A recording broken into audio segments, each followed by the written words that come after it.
Well, good morning, good afternoon, good evening, wherever you are in the world. I am Dr. Patience Jackson Rose, and this is Co-working Live with Red Worldwide. And we are so excited that you're here with us today because today is Tech Thursday, and we are going to be talking about how we develop out a tech stack, and we're going to actually talk about what a tech stack is and why we need one and how we use it and the possibilities that exist when we use it. And so I have been excited about this particular day of the week and us utilizing it to really jump into things that are, some of them are more complex, some of them are easier to understand, but the bottom line is, as entrepreneurs and people who run companies, executives, people who are in positions of leadership, we need to be tech savvy. We've got to be utilizing technology rich environments because of the fact that our world is literally run by technology most of the time. And so technologies themselves are nothing for us to be afraid of or nothing for us to be conscious about, or subconscious about, but we do need to be aware of what it is and how it works and how it can work to help us. And so I have a little video that I prepared, and I want us to watch it before we jump into our slides and really jump into talking about, utilizing a tech stack and why it can, how it can be used to benefit your company. So let's watch the video. We're exploring a topic that's crucial for every entrepreneur out there, the tech stack. Now, you might be wondering, what exactly is a tech stack? Simply put, it's the combination of tools and technologies that you use to build and run your business. Think of it as the backbone of your entrepreneurial journey. Just like a chef needs the right ingredients and tools to whip up a delicious meal, you need a sufficient tech stack to create a thriving business. Let's break it down. A tech stack typically consists of two main components, the front end and the back end. The front end is everything that your customers interact with. The website, the app, the user interface. It's the face of your business. On the other hand, the back end is where the magic happens behind the scenes. This includes servers, databases, and applications that manage database and perform operations. Together, these components work in harmony to deliver a seamless experience to your users. Now, why is having a sufficient tech stack so important? Well, first and foremost, it can save you time and money. Imagine trying to run your business with outdated tools or systems that don't communicate with each other. You'd be wasting precious hours troubleshooting issues instead of focusing on growth. A well-integrated tech stack allows different tools to talk to each other, streamlining processes and enhancing productivity. For instance, when your customer relationship management software integrates with your email marketing platform, you can easily segment your audience and send targeted campaigns without manually transferring data. This not only saves time, but also improves your customer engagement. Let's talk about use cases. Maybe you're an e-commerce entrepreneur. In that case, your tech stack might include an e-commerce platform like Shopify, a payment processor like Stripe, and an email marketing tool like MailChimp. Each of these tools serves a specific purpose, but together they create a powerful system that can handle everything from inventory management to customer outreach. When you have a sufficient tech stack, you can focus on scaling your business instead of getting bogged down by operational headaches. Or perhaps you're a service-based entrepreneur. Your tech stack might look a bit different. You might use a scheduling tool like Calendly, a project management app like Trello, and a communication platform like Slack. Each of these tools enhances your ability to manage client relationships and deliver services efficiently.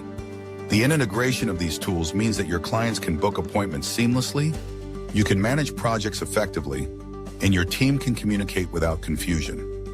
It's all about creating a cohesive workflow that allows you to serve your clients better. Now, let's not forget about data. In today's digital age, data is king. A sufficient tech stack enables you to collect, analyze, and utilize data to make informed decisions. Whether it's tracking website analytics with Google Analytics or managing customer feedback through survey tools, Having the right technology in place means you can leverage data to refine your strategies and improve your offerings. This is essential for staying competitive in a rapidly changing market. So as we embark on this episode, keep in mind that the goal is not just to throw a bunch of tools together and call it a tech stack. It's about creating a thoughtful and strategic combination of technologies that align with your business goals. We'll explore the different elements of a tech stack, discuss how to choose the right tools for your needs, and highlight some common pitfalls to avoid. By the end of this episode, you'll have a clearer understanding of what a sufficient tech stack looks like and why it's a game changer for your entrepreneurial journey. So grab a cup of coffee, settle in, and let's get ready to unlock the potential of your tech stack together. Trust me, you won't want to miss this.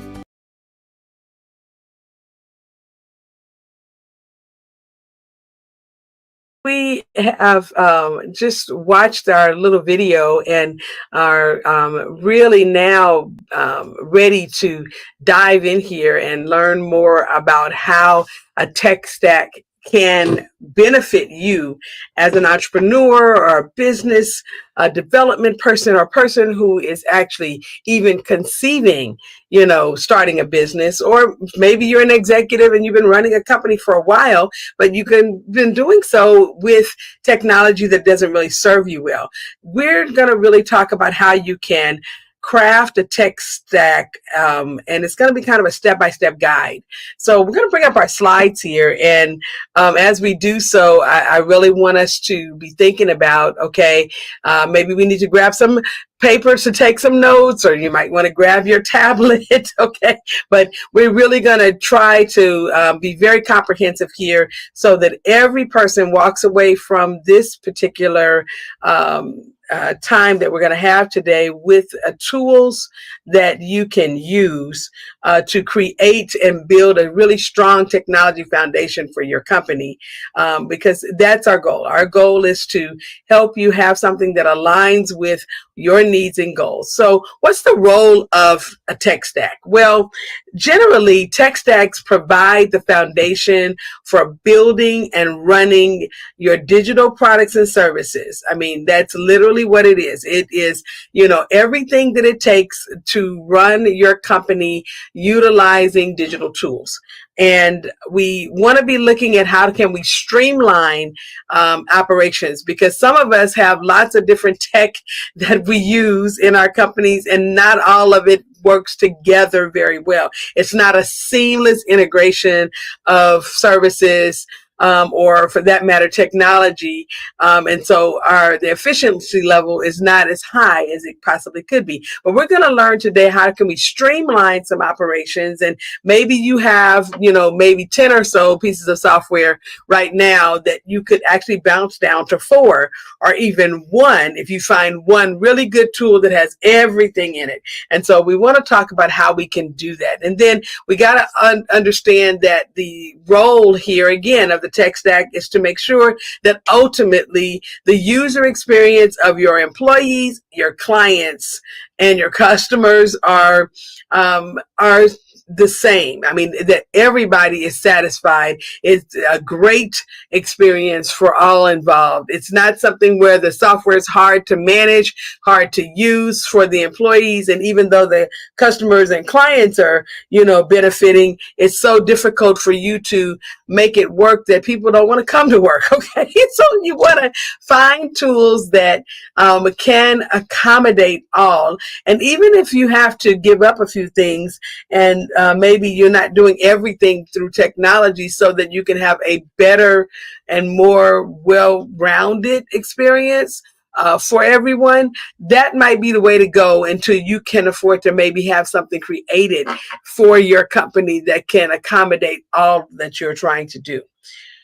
Okay, so what's the crux of this? And I want you to understand that as we're looking at this, we're looking at it from the standpoint of not just what is a tech stack, but how does the tech stack work? So a well-designed tech stack is the backbone of your successful business.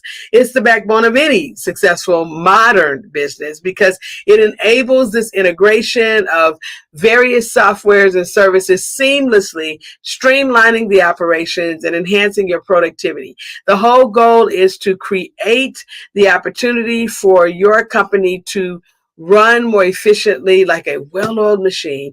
And you can leverage the power of a robust tech stack, which can give you the ability to automate, routine tasks, improve your data management, and enhance customer experiences. So let's talk about some of the areas in a company and what we're really looking at in terms of the amounts of monies, okay, that this kind of covers. You can see on the left-hand side on our y-axis, we've got 0 to 40,000, and then of course we've got up to 80,000, and then we're at 120,000. So I'm wanting to be very clear that in relatively, these particular types of technologies, that we're going to, kind of look at right now, they are running into these thousands of dollars in terms of what they are costing people on average, together, companies together in a month. Sales is about, right under 80,000. Okay. It's what, your average entrepreneurial endeavors together are spending per month, on their technologies. Marketing is somewhere between, 60 to 70,000. And then customer service is a little more than 80,000 a month. Whereas finance, they're, right there at 90,000, and operations is, somewhere around 95 or so, and so when we're looking at how much, together we're spending per month on these types of softwares, and I'm talking about small business concerns. I'm not talking about your medium-sized business. We're talking about people who their companies are making $250,000 or less, okay, together in a month, in our community. This is what we're spending. And so we want to, talk about how can we unify some of these things so that we can reduce costs, or for that matter, that we can boost our revenues so that we can better afford what we're having to spend for the types of technologies that run, small business concerns. So, let's kind of take a look at some existing use cases. Well, most people in business nowadays are using some type of commercial product that's a customer relationship management tool. And so a CRM, what it does is it helps the business manage their interactions with their customers, track sales and leads, and improve customer service. And we use a tool that actually is all inclusive of a CRM. Some people might be using CRM inside of their accounting software. Others might be using some sort of software like Salesforce or something like that, or even Shopify has a CRM component to it. Equit, you can have some add-ons to some of these softwares for small businesses that are doing online sales. Other types of businesses, nonprofits, they have, some wonderful CRM that they're using. HubSpot offers a CRM, and their softwares are free. Some of you guys that are using, what is it called? Zoho, they have a CRM. And so there are lots of options for smaller companies that are on a budget for, and using a CRM that maybe doesn't cost us as much, and has a lot of features. I mean, there are some of these CRMs that are, in our grasp that have tons and tons of features. And so you want to, just kind of take a look and get some demos, go online and, do the YouTube University, check out some of these CRMs so you can see if you can find something that will work well for you. the other thing is we got to have accounting and invoicing software. We got to have a way to track what we're making and, make sure that we're keeping good records so that we can file our taxes. But we also want to be able to, generate invoices so that we can get paid, and we can have ways of, having a professional look, when we send out information as far as a quote or an invoice for people to pay. And then again, it helps us to maintain our financial records effectively. And so when you're looking at your tech stack, we talked about the fact that we need the, CRM, and now we are talking about the fact that we need good accounting and invoicing software. Some of us use QuickBooks, some use Xero. There are a ton of other ones, Peachtree. There's just a lot of options out there.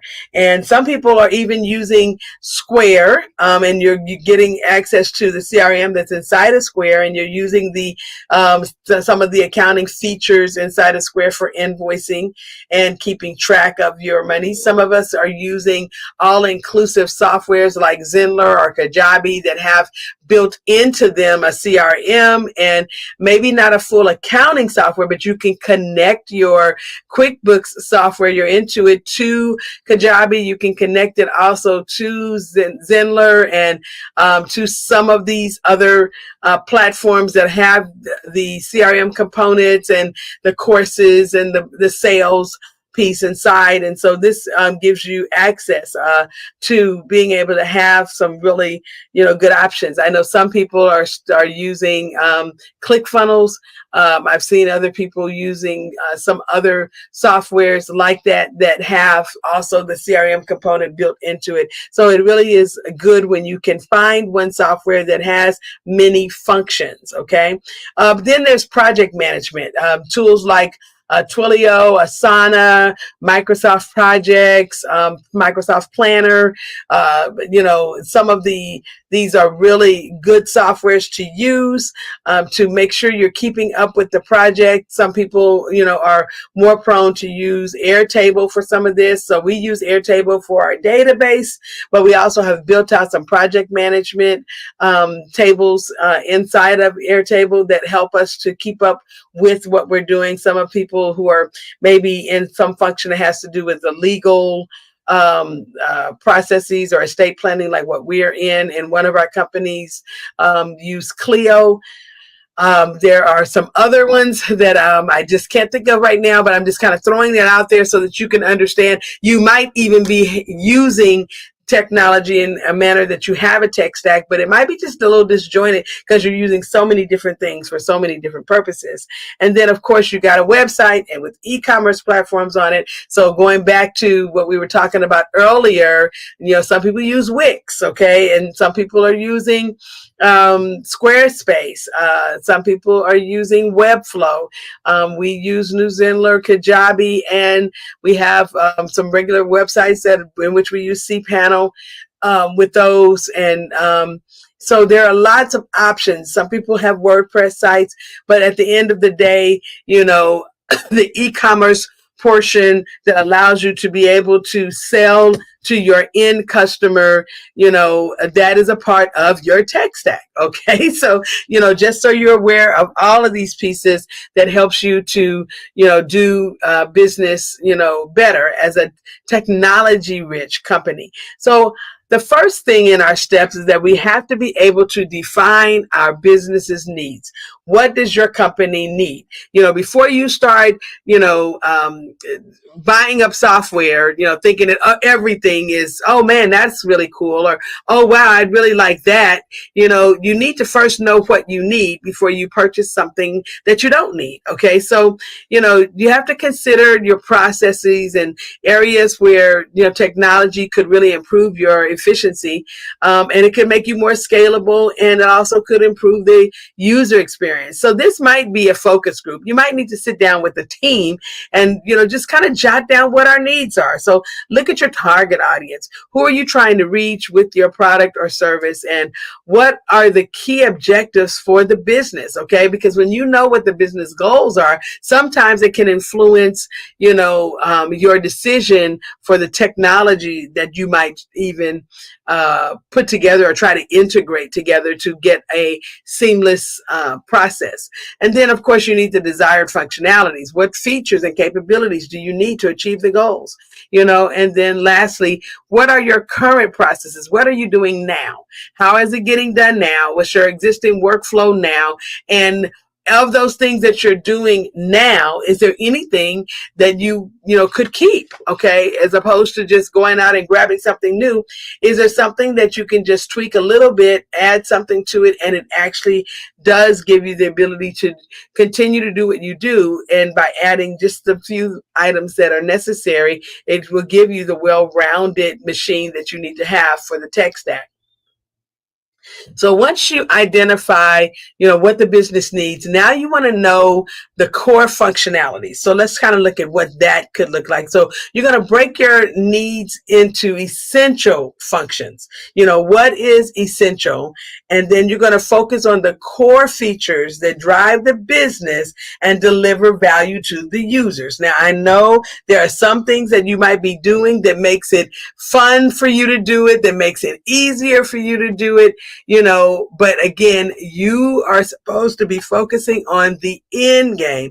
How do you deliver value to your customers, to your users? Because when you can get more customers, then maybe you can add back some of those things that were fun in a different way, where the features, now are based on your impact and the importance that they have in the company. Okay. And so let's look at some core functionalities. These things are the essential features that make your business unique and valuable. What is your competitive edge? I keep going back to that. Every time we come back to that, I want you to understand that it's embedded in so many different things that we've been working on with your company. And so when we're talking about the core functionalities, what are the essential features that make, you different than everything else is out there? What makes people choose you? And based on those things, that's going to be the core. That's going to be what you want to probably make sure that you have some technology to help you do that consistently, and to help you be able to scale it, and for that matter, to continue to do it as well, or if not better than you've done it in the past. And then, of course, how can you make the experience, the users will have better than what it is right now? Or for that matter, how can you run it in such a way run the company in such a way with regards to the user experience that makes it consistently what it is? If it's already at the top of the choices that are out there, how can you consistently deliver, okay, and ensure a seamless experience? If you put, something together where you're sending out mailings and you're doing, you're able to keep track of data, about your customers, so that you can maybe send out birthday notes, or for that matter, offer them a discount on their birthday. Some of those things are wonderful, and you can institute technology to help you do that. But you want to see how you can make that a seamless experience, with those core functionalities that we talked about a few minutes ago. And then for data management, how will you store, how will you manage, and how will you process the data to support what you're doing in your business operations? I remember we had probably about 5 different softwares that we were using to produce what we were doing every day, and the cost of maintaining all of those, was tremendous when we were such a small company. And so having to back down and say, okay, we're going to only use 2 or 3 pieces of software, and based on those softwares, can we get everything we need to get out of it? The core functionality, of course, is keeping track of what we're doing, being able to, collect payments, and being able to make sure people know when we have some new services to offer. That was kind of in our core, functioning at that time. And our user experience was really a one-on-one. We didn't really use a whole lot of technology unless we were having to deliver something like a coaching session or a webinar online, and so at the time we were using Teams when we first started because it was free to us.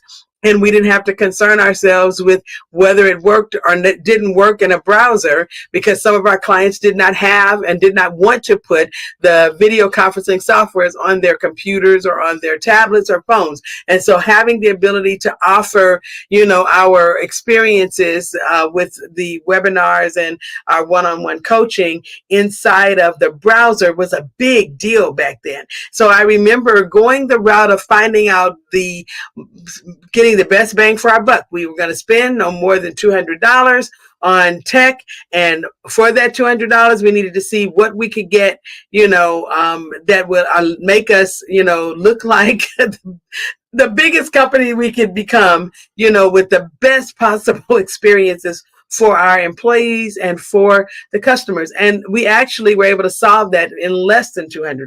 We actually at that time we weren't spending anything on our video conferencing. We actually had, we were hosting people, so we were able to get our websites on our own platform, and that gave us the ability to not have to pay to have a website, hosted anywhere.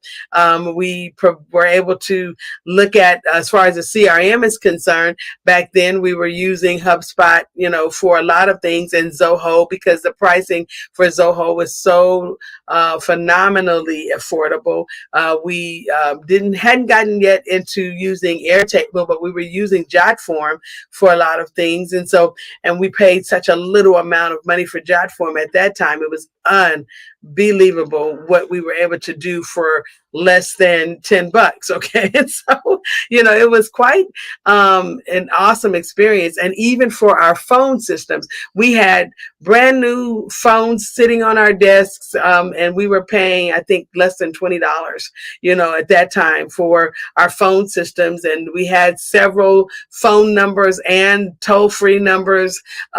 We had all types of things that we were able to experience. And we were using MailChimp at the beginning. And we got a free account with MailChimp, and we used it. It worked very, very well for what we used it for at that time. So I'm sharing this because I wanted to just kind of give you an idea of how we kind of managed our tech stack. We used Evernote for note taking. And I want to say that we had actually connected our emails to Evernote so that we could have the ability to save the emails, and we did some project management using Evernote. And I mean, we had figured out some stuff. Okay.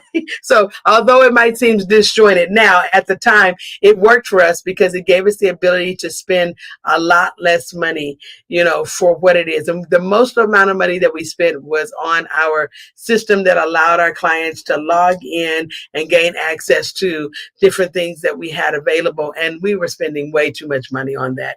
We came to find that out later, and we cut that off and went to something that was a little more affordable for us and that worked better, because it was so difficult. That program was just did not make sense. But, it was a membership management software that, had been taught, in one of our systems classes that we had. And so we thought we'd try it, and we did, and it didn't work, so we ditched it. So I'm just telling you that, when you're thinking about these things, sometimes you have to really do the demo, try it out, for the 30 days to see if it works. And if it's not working, don't spend any more time on it than what you need to. I mean, go and get some, knowledge from the knowledge-based frequently asked questions. See if you can go back to the person that gave you the demo. And if you still find that it's inadequate for your needs, then go to the next one. Don't spend a lot of time there, because you want to make sure that you have something that's working for you. And the last thing I want to tell you about this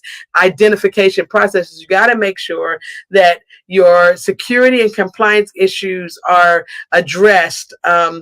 We went through a process when we had our first company that we had together, my husband and I, and we went through Nexus Lexis, and we took the little class that they gave us in PCI compliance, and learning all about, how to make sure that we had a security tech stack alongside of everything else that made sure that we were, securely keeping up with our clients' personally identifying information, that we were locking things down in a triple locking system, that if we were putting things online, that we had the right waivers and things to be able to keep our clients' information, and that we were doing the things we needed to do to keep our information safe. We didn't travel with computers that had client information on them, or tablets for that matter. We were very careful about using external drives. We even had a hardware system that allowed us to, plug into someone else's computer, not use their computer, but plug our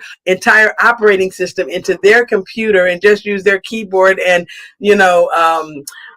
display, their monitor. So that we didn't transfer any information from our system to anyone else's system and further put anyone at risk. So we went the long haul of making sure that we did the security and compliance. And I tell you, it served us well, because when there was a data breach, just like today, I got something saying that because we were using Evolve Bank and that they had a data breach and our information was in there. We no longer use that bank, but the bottom line is they still had our information they've been holding for all this time. So I'm thankful that we did go through a while back, just, recently, and change most of our passwords, but I'm going to go change the rest of them because of this, So I want you guys to be thinking about, what are you doing to make sure that you're keeping, when you have this tech stack and you're using technology and you're using online systems and things, how are you keeping your information safe, and how are you keeping your customers' information safe? So we want to look at, how can we evaluate, what types of solutions, we should use. So let me just talk about two options here: open source and proprietary. Okay. Now, I want to explain what these two things are, because it's really important for you to understand that, these are two very different kind of things.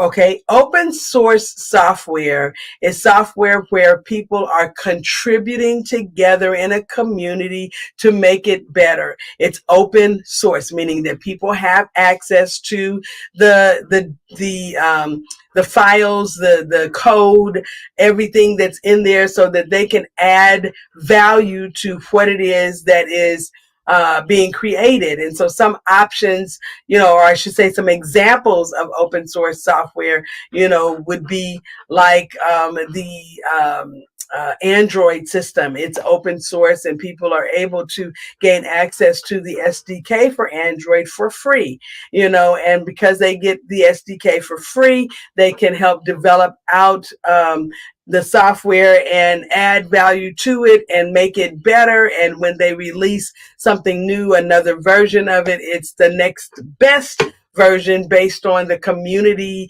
of participation that made it that way. Linux is another open source system. OBS, some of you guys are using OBS for, your recording and streaming. It is an open source software. People contribute to help make it what it is. But a proprietary solution is the opposite of that. It's a company or a person has created this software and they sell the software, and they don't take outside contributors. People pay to gain access to the software usually, and they are constantly iterating internally in the company to make their process better, hopefully. Okay, they're innovating, but it's their software. It's proprietary. It belongs to them, or you, if you're doing something where you're developing out something that is central to your company.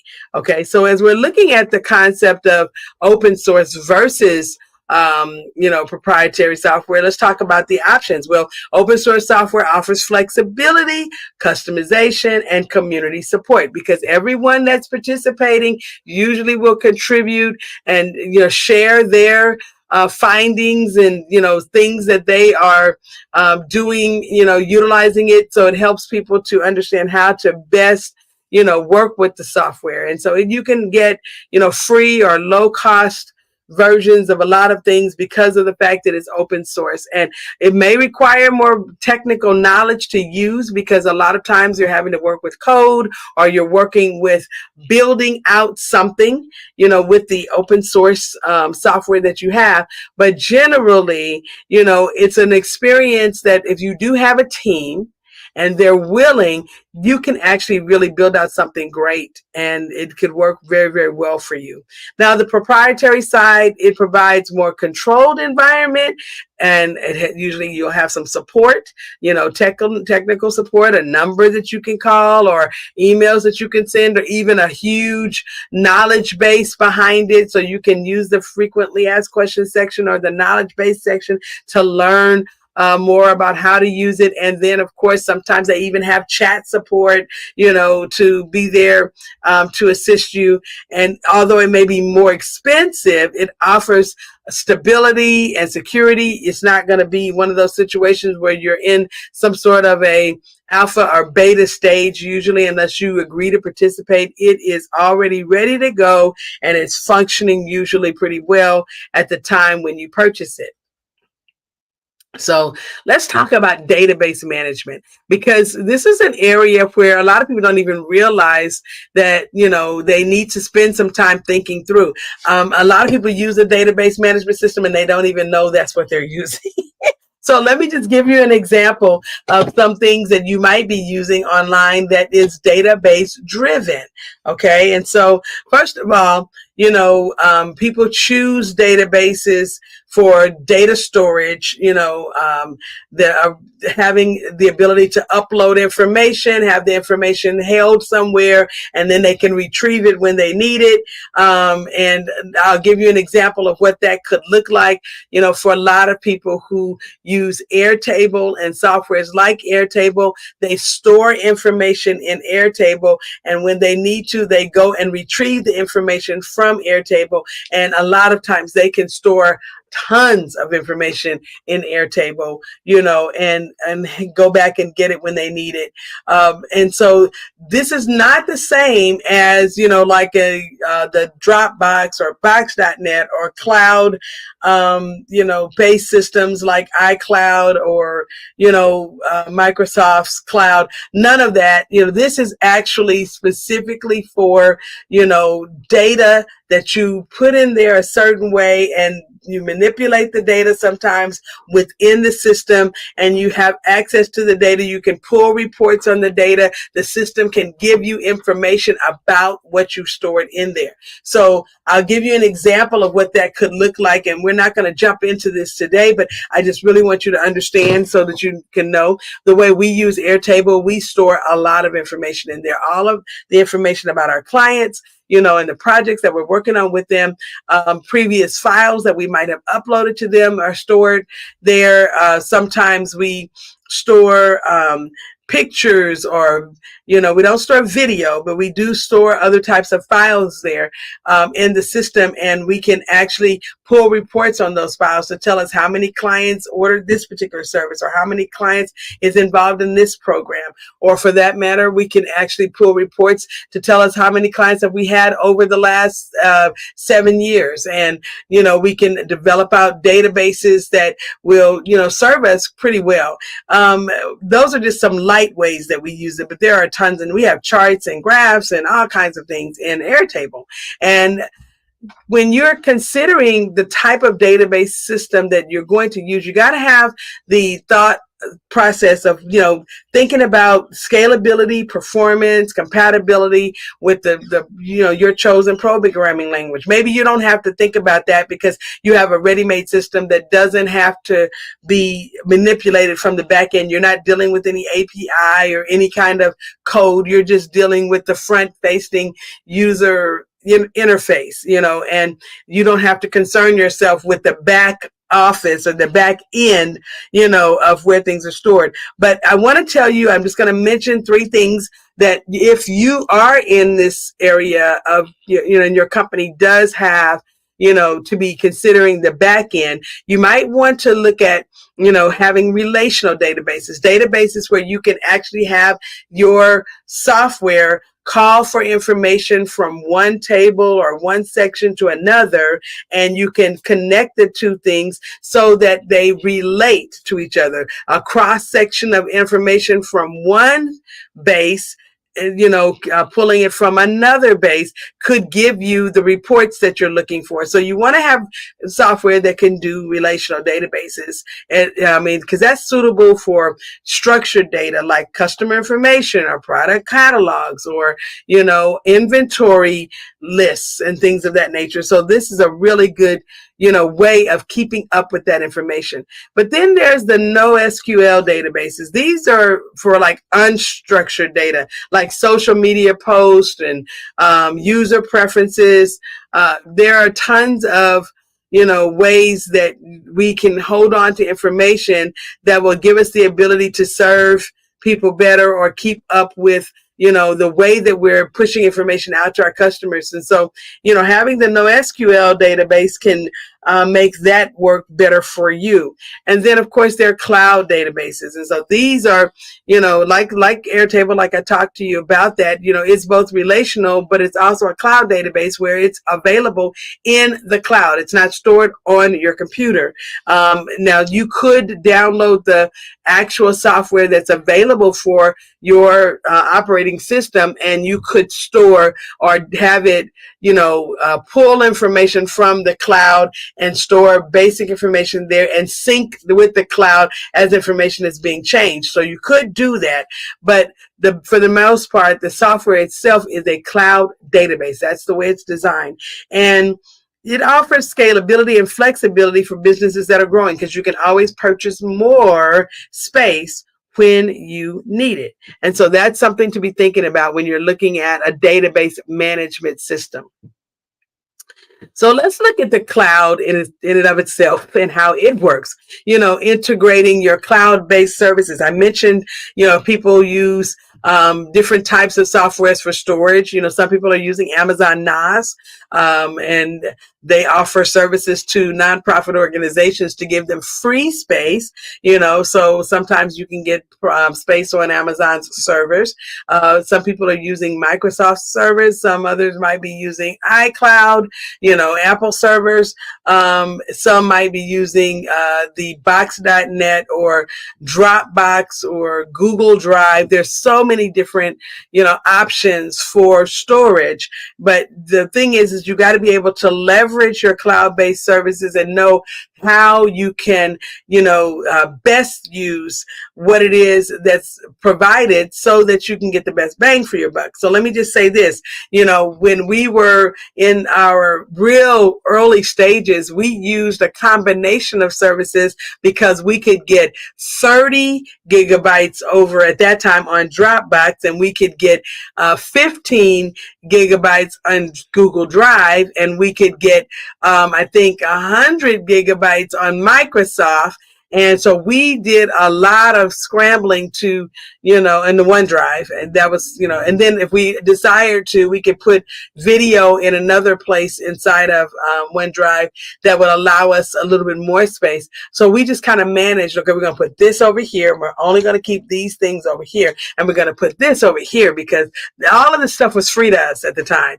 And so by having access to all of these free softwares that had maybe a little bit of space here, a little bit of space there, we were able to manage very well what we needed to have available to us in the cloud. And for the things that we needed a little bit more encryption or a better, maybe a government graded solution, we used the softwares that actually offered that for free. Okay. And for items that it really wasn't, anything but, just maybe a few things of correspondence that we needed to keep up with or whatever, we used softwares that didn't have nearly as much encryption or that weren't as secure, well, I won't say as secure, but that didn't have the level of security, as the other softwares that we use. So when you're thinking about cloud storage, stores data securely and access it from anywhere. That's the whole point,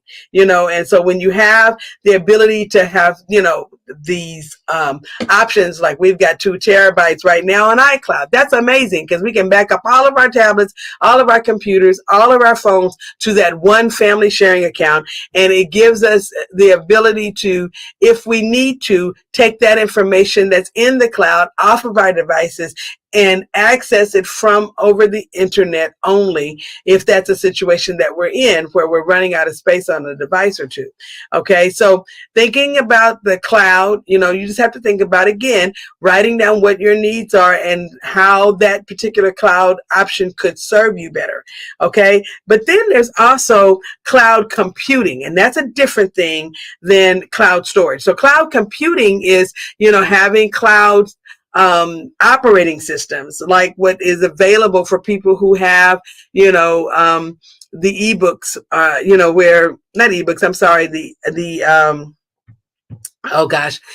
cloud-based computers where they, maybe only have 50 gigabytes on the computer itself available, but they are able to, do everything through the Chrome operating system that's available on, online. Some people are now using Windows 365, and that's the only only computer that they use, the operating system that they use. So they basically have a box, or a small computer with very little space on it, and they log in and they are immediately in an infrastructure that gives them Word, Excel, PowerPoint, and everything else that Microsoft offers, from inside of Windows 365, and they can add other softwares in there that are running through the cloud. They can add the amount of RAM that they need. These virtual services, like the Windows 365 and the Chrome operating system, they make things very easy when you're running a company, because sometimes you might be able to get a $99 computer that actually connects to the cloud, and people can do everything that they need to do in the browser, and there's nothing on the actual computer that's compromising, or for that matter, that could put the company at risk. And then, of course, we want to have also access to the cloud analytics, because you can now look at the insights from your data. You can have AI and other types of software to analyze the data for you and give you, insights that you might not personally be adept to being able to get on your own. And so these are wonderful opportunities, in terms of the cloud-based services that you can use on a daily basis to keep you, ahead of the curve. And then, of course, we can protect our data with our cloud security, okay? And there's a ton of it out there that actually will tell you when there's been a phishing attack, on your computer, or when you've got other things that are working on, we're not working as well. Or for that matter, it gives you the ability to use the cloud security to lock things down so that you don't have to concern yourself with a cyber attack, and other kinds of things that would, put your company at risk. Okay, so how do you ensure scalability and performance, with your tech stack? Well, you can really build the tech stack and scale it, and when you have scalability in mind, you can look at things from the standpoint of, having an efficient technology, making sure that the technology has a caching mechanism or caching system. In other words, when we're talking about a caching system, some of you guys will know this, by this particular example, that when you go online, you get, requests of cookies to be stored, essential cookies to be stored, so that when you come back to a certain area in that same website, you don't have the software inside of the website doesn't create for you the ability to have to start all over from the very beginning, but you have some things that are already preloaded there and held there. So when you come back, it's a quick access to whatever it is that is on the screen. And so the caching mechanisms are what are at work inside of those cookie preferences and things that are inside of the computer. When you clear your cache, then all of that is now gone. And so when you're talking about using something that's efficient, use something that also has a caching kind of mechanism. And some of the things that happen with Chrome OS and even Windows 365 is to get you in there quickly and to make sure you're able to get right back to doing what you were doing. There are certain things that are loaded in the cache. I recently learned that inside of my MacBook Pro and my MacBook Air, I had all of these files that was just eating up space and I couldn't figure out what the heck it was.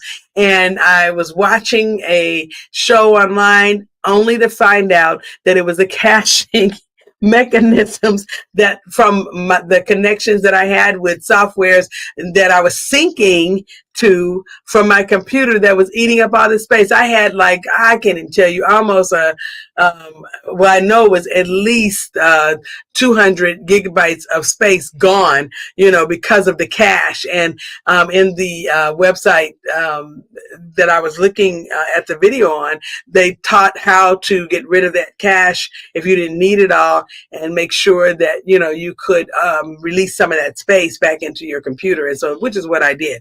Okay. But then you have to also be looking at, does that software that you're looking at have load balancing techniques to handle user traffic and data volume? Because I have had the experience where I got involved in utilizing a software and I couldn't figure out for the life of me how, after being on the software for about 20 minutes, I started getting these messages inside the browser telling me that, that website was using a lot of, space. It was creating a problem for me. And as soon as I logged out of that website, things stopped bogging down and I was able to continue doing what I was doing. So we've got to look at, some of these processes and make sure that they're working well for us. So you need to have a scalable infrastructure. Whatever you're doing, you want to choose technologies that can handle increasing traffic and increasing data. If that's not going to be a part of the play, then you probably don't want to use that software, because it's going to make you not give you what you need to have in order for you to be more efficient. Okay. And then of course you got to have performance optimization, implement caching, load balancing, and other techniques to improve speed for yourself. Because again, you want to be able to serve people better. You want people to, stay engaged, and you want them to continue to want to buy from you. If it's hard for them to do things on your site because it's just every time they go there, they have to reload everything. And I mean, when you have a lot of people coming to your site, it causes them to not be able to order as quickly. And if your site crashes a lot, these are issues for your customers. And so you want to make sure that you optimize the performance in, your websites and your other tools, your apps, whatever it is you have, so that again, the customer experience is one that is stellar and it causes people to continue to come to you instead of your competitor. And then you want to monitor and you want to get those analytics, because you can track the performance metrics and identify areas that you can improve. And, things that are just not working, you can get rid of those or ameliorate them, improve them, to the point of where they will do something much more effective for serving the clients.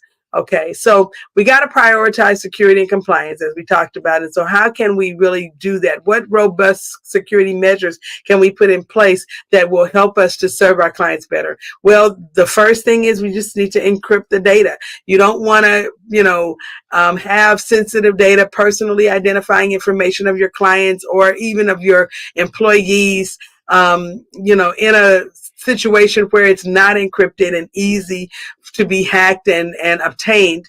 You want to be able to make sure you can prevent unauthorized access. And then you want to have access control. Certain things are not available or should not be available to everyone. Some people in the company may have one level of access based on their role, while other people might have another level of access based on their role.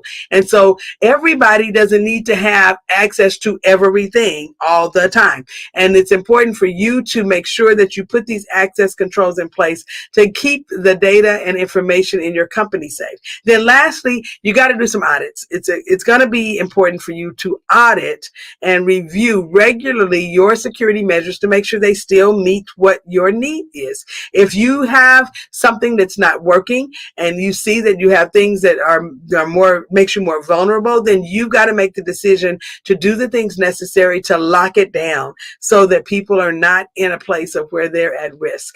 We've had to do that on a few occasions because there have been times where we had volunteers or people that were working with us, and we needed to make sure that they only got as much information as was required for them to do the work that they were doing with us. And so it's important, that you take the time to do that before you roll out whatever you're rolling out, because if you do not do that, it could be a situation where your customers or even your employees or you are harmed.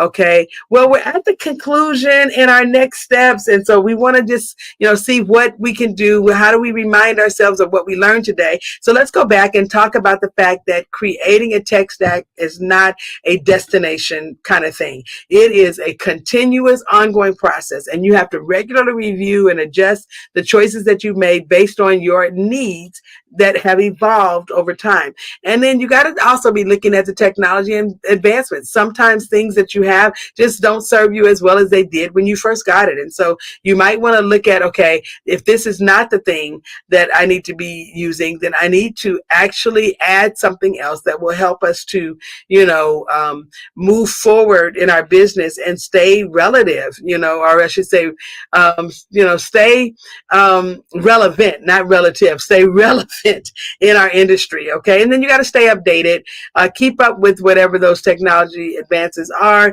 and keep exploring for new solutions. I know you might have seen that you did something different last month and now you're going to move to something this month. Yes, it may be that way. You may have to move from one thing to another thing, and sometimes a couple of times in the year based on how technology might be changing. Sometimes you have to, update or upgrade. And as you're doing so, you need to make sure that you are staying, innovative in the process so that you can remain, compliant.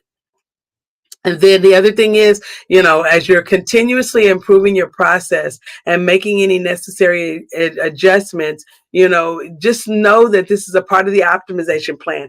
There's no way that you're going to be able to optimize your tech stack without making continuous improvement. And so we wanted to make sure that you had this information today because we really do believe that this is an ongoing process, that if you are putting in the time, you can actually run a technology-rich company that is going to be able to do business better. Well, this has been Dr. Patience Jackson Rose with Co-working Live with Red Worldwide, and we will see you again next time.